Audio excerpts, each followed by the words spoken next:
This one's about returning to religion but feeling conflicted due to the anti-gay religious right. You've been interested in returning to religion, so you felt that calling like I did, but what's keeping you away from that is people. I had to really get there, like, intellectually, like, actually, it doesn't matter what a single person I've ever heard talk about Christianity or how they represented it or how they behaved with it. Not a single one of those examples matters. What matters is, does this do something for me? Am I called to this?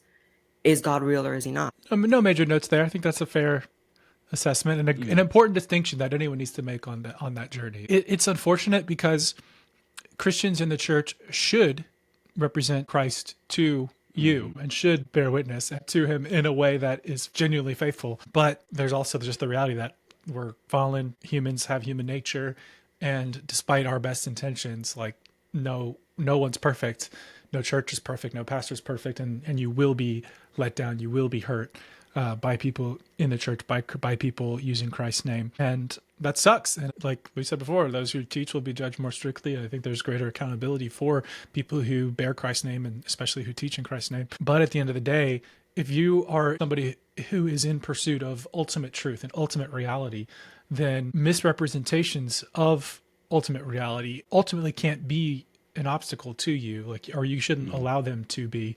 You've got to dig through and press through to the, it's like we're in the realm of debate. The straw man is like a poor representation, a bad faith representation of your opponent's argument.